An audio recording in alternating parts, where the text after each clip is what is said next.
Welcome back, everyone, to Rusty the Cat and his show about him being the most adorable and annoying cat on the face of the planet. Rusty. He has been my little mascot, my little co-host, I guess, in every one of my videos that I do. He just always has to take center stage because he thinks he's the most important animal on this earth. And I have a hard time disagreeing with him. Until he sprays on my counter or something, or on one of my pillows, which he's done, you little shit. It's just, if this is your first time to my channel, you'll see more and more of him. Yeah, let's move him out of the way and get into the review. Fuck you! I'm still here! Yes, Rusty, I know you are. So we're going through the Onslaught storyline. We've looked through several issues so far, and Onslaught and the threat of him is just ramping up more and more. He had an encounter with Jean Grey where he first revealed himself to us and everyone, and then we've also been watching as Juggernaut came to the X-Mansion, because he has a secret about Onslaught, and he needs to get out of his head, but he can't remember it, so he goes to where the world's powerful telepaths are to get the secret out. He doesn't want to meet with Professor Xavier because he's, they're stepbrothers. He doesn't trust him, so he's going to Jean Grey. Professor Xavier has been acting very weird, out of character lately, being kind of a dick to Cannonball. He's been just doing shit to Cyclops, making everyone's lives a living hell a little bit. So, last we left, Jean Grey and Juggernaut were going to we're going into this room, a psi-shielded chamber, so, which means basically that no telepath would be able to detect them if they're inside here. So the secret revealed, X-Men. What is the secret that Juggernaut has? So Cannonball, he's up here. This is kind of a cool down angle. He's hanging out in this tree. You see Professor Xavier inside his little study here. Art by Andy Kubert. And just words, 2005. This did not come out in 2005. This came out in July of 96. Why does it say that? Oh, I get it. My bad. Sam sits watching, patiently waiting to go and tell him off. He's trying to build up the courage. And he's like, he should be ready to do that by Thanksgiving of 2005. Okay. If you read the comic, it fucking makes sense. So he's hanging out in this tree, trying to muster up the courage to go yell at Professor Xavier. Cyclops comes running by and is like, hey, what's going on? Storm told me that you had a lecture from Professor X. They sting, don't they? He's like, oh, you got him too? Oh, when I was your age. And the harder part is figuring out the ones I deserved and the ones I got because he had something bigger going on that he just needed to get off his chest. So, then comes in busting, the rest of the X-Men. Storm, Gambit, Wolverine, kind of. Beast, who's Dark Beast, he's Evil Beast, got replaced by the Age of Apocalypse version, but no one knows it. There's Iceman here and Bishop. And they're like, Juggernaut is here. We've seen him, and he's here on a rampage. Why did fucking Gambit throw a card right here at him? I don't know. So Mark Waid story, Andy Kubert pencils, Dan Panosian inks. I know that name. So, they're like, okay, he's here. He fucked us up. When we woke up, he was gone. What do you think he's after? It's always his stepbrother, Charles. So, but he's not in danger right now, but that doesn't mean he won't be. Bishop's like, he must be protected at all costs. He says, no. I'm worried that the professor has too much on his mind, so don't bother him. We can figure this out on our own. So Let's search the grounds and we'll split up. Iceman, you and Beast check out the North Woods. Wolverine, take Bishop and Gambit to the Cove. Storm and Cannonball come with me. We'll find Kane Marco and Fast. So they all go in 3 different directions to look. What they don't know is that they're underground under the X Mansion. So Jean Grey, she's wandering around in this outfit. That was an outfit. There's inconsistencies here. Different artists working in different areas, that's fine. But Jean Grey originally was wearing this outfit, right? It's one where she first met Onslaught. She was wearing the skirt and blouse thing. And so she starts wearing that. And then she changes her clothes. She's wearing this outfit. Okay, that's fine. Makes sense. And then at the end, she changes into her uniform. And now she's back into this outfit. So a little bit inconsistent with the continuity errors and all that. And yeah, Juggernaut, he took off his helmet to show Jean Grey that she could trust him, and now he has it on there, and now has it off here. So they go into the psi-shielded chamber, and he desperately wants to get the secret out of his head before Onslaught takes over the world. And he's asking, where are we? It's the most heavily psi-shielded chamber on Earth. I need the privacy. I have the privacy I need to dig whatever I can out of that skull of yours. So they're talking, and like, we'll be safe down here. But the door is open slightly. So they sit down, and she starts mind probing him.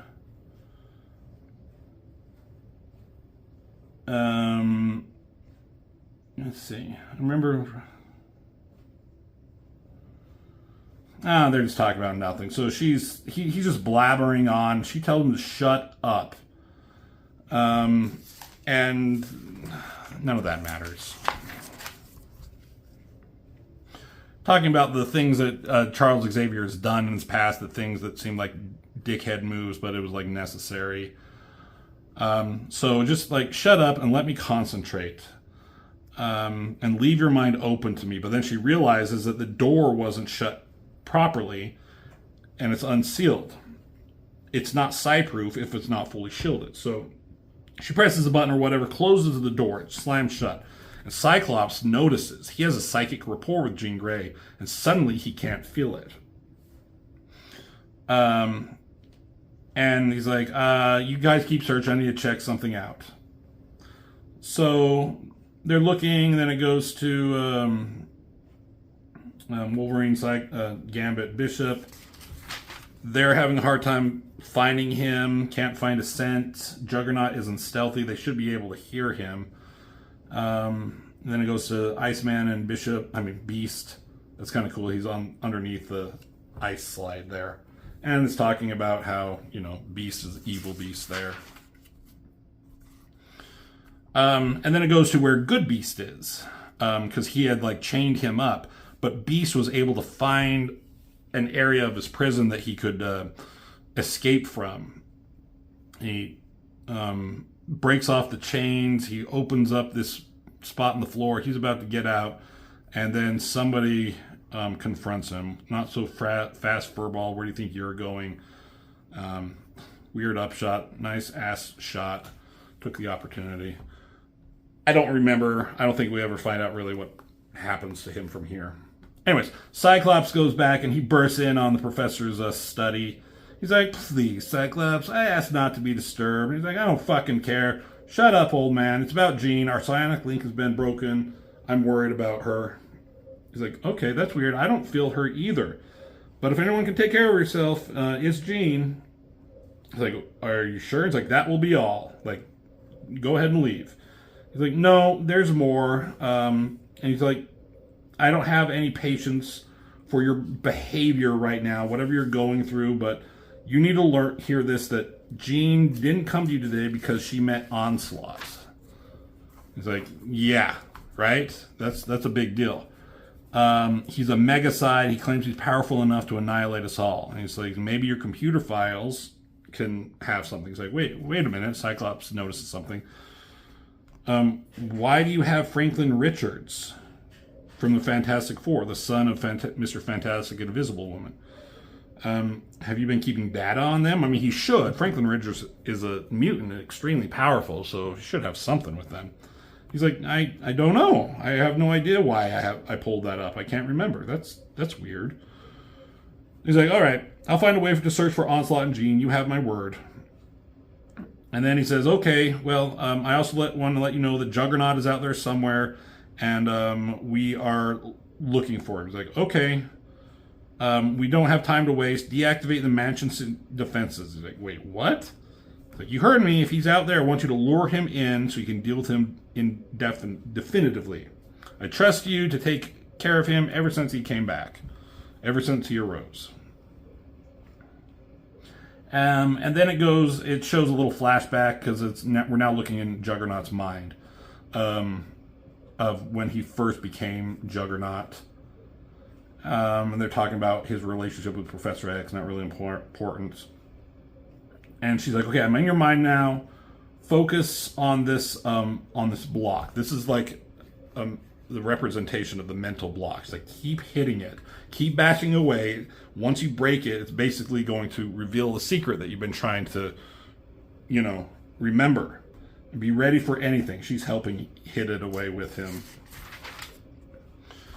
And then it cuts back to Professor Xavier, and he is just kind of thinking about everything that's been going on lately and all of his failures, which includes his ignorance in working with Sabretooth, and who basically fucked up Psylocke because of his ignorance. Like, he thought he could help Sabretooth, and in doing so and failing to do so, like, he had him at the X-Mansion and hurt Psylocke. He wasn't able to save Wolverine from what happened to him, and turn him into a weird fucking animal shit fuck. His arrogance in dealing with Magneto when he mind wiped him there. Just all these things had been happening lately. Like, these are not proud moments for him. And this image right here, I'm going to talk about later, why this sticks out to me. And then he's like looking about all the shit that's going on currently about Graydon Creed, Victor Creed, Sabretooth's son, running for president on a platform which is very anti-mutant. Talking about this mutant who was beaten to death by a mob, and this guy who was part of it, just yelling, "Muty got what he deserved. We'll get you all." And then Professor Xavier just kind of fucking flips out. He starts he throws something at this light at the monitor there. Starts throwing everything off his desk. He's just like in a rage. It's too much. Xavier the Stoic releases all the rage and anger that has festered within him all his life. And when he does, in that one horrible instant, he finally suddenly realizes the truth. And like, you see this weird, it's kind of hard to see if you can see it in this camera, these colors. It's this weird psionic being. They encountered this thing in X-Men number 50, and they didn't quite know what it was, but you can see it has like these weird eyes going on, and it's circling around Xavier, and he's like, oh fuck, I know what is happening. He suddenly finally realizes truth about Onslaught. I know who he is. She's like, Marco, go, you have to leave now. You have to get the fuck out of here. It's like, I don't know anything. It's like, I do. You're in terrible danger. He's in the mansion. And he's like, what? Run as far and fast as you can. It's your only hope. Do you hear me? She's like, run. Just get the fuck out of here. And he's like, where to? So as soon as he goes out of this, I don't know why she did it like this, but as soon as he goes out of this psi-shielded chamber, everything starts being fucking weird for Juggernaut. You know, weird staircases, up is down, left is right. And his heart's pounding. He's scared. He's like, oh my God, he's here in my mind. Onslaught is out to get me. He's like, wait, I know that study. That's Chuck. It's Professor Xavier's study. He's like, it's me. It's Marco. Like, I'm sorry about everything. I swear, you gotta help me. Don't let me die. He's after me. Help. He bursts through. And there's that image of the study. And Professor Xavier's hover chair just like destroying, everything is smashed. What happened to him? And behind Juggernaut, this fucking hand comes out of the darkness. And there's Onslaught. Look how fucking huge he is. And now it's a weird, like, they're in his mind right now. But, like, that's still a good metaphor for what is going on. I like the shadow going right here. That's cool, too. He's like, don't kill me, man. He's like, kill you? What a splendid idea. How is that possible when you're protected by the Crimson Gem of Sitarok? If it stays with you, you're indestructible. But he just, like, kind of pokes inside him and rips it out. And now he's holding that gem. And that's it, Marco. Whimper, beg for my mercy. Do you realize how long I've been waiting for this moment? All my life. So there's Onslaught, there's Professor Xavier, there's the big reveal, there's the big secret that he had. That the true identity of Onslaught is Professor Xavier. Has been this whole time. That's why he's acting weird. That's why he's been kind of a dick. And so Professor Xavier is this big threat that's been looming over. And then he sends out a message to the X-Men. Please give me your utmost attention. Abandon your hunt immediately. Juggernaut is no longer a problem. In fact, we have more urgent matters to discuss. Come to me, my X-Men. To me, my X-Men. That's kind of a weird saying that they do, right? To be continued in X-Men Onslaught. Watch for it. So that's kind of the big deal. Now, if you were reading this at the time, was this a big surprise for you? It wasn't for me. I fucking knew this was going to happen. It was like so goddamn obvious. They talk about like who is Onslaught, and like he's a psionic telepath, a mega psi. He's so powerful. Who but Professor Xavier could it be? Xavier is acting weird this whole time. And I remember looking through ads and all that kind of stuff, and it was talking about who is Onslaught, who is he, and it was showing like images from different like upcoming X-Men issues, and it also was talking about that it was going to reveal who the traitor to the X-Men was. That's been a looming threat for a long time, dozens and dozens of issues, ever since Bishop came back. He's like, there's a traitor to the X-Men. Who's it going to be? They thought Gambit, and they said Professor Xavier was the first victim. But they're talking about Onslaught is like, they're going to reveal who that is, and Onslaught is the traitor to the X-Men. Like, who is it going to, like, they gave away too much. And I remember looking at this image. They put this image in an ad somewhere in another comic or something, and they're talking about who is Onslaught, who's coming, blah, blah, blah. And I looked at that. I'm like, well, obviously it's him. Like, that's a sinister looking thing. And that's going to, like, I think they thought, like, since everyone assumed or knew that Professor Xavier was the first victim, that there's no way that he would be Onslaught. He would be like the traitor to the X-Men, but obviously that's who it is. So, that's kind of a cool profile picture. Damn dogs. Again, Andy Kubert, his art is, I like that. Sometimes, some other places it's kind of weird and wonky and stuff like that in places. But other times it really works. That's a cool image, with a hand coming out. So, Professor Xavier's the bad guy. Onslaught is there. He's finally revealed himself. He's going to do his shit, and the X-Men are going to him. So The next issue, the next video is we're gonna talk about X-Men Onslaught and how the X-Men are confronting him and what happens there. So, if you're having fun, let me know. If you have any thoughts about Onslaught and this time in X-Men history and Marvel history, let me know what your thoughts and memories are. And I'll see you in the next video.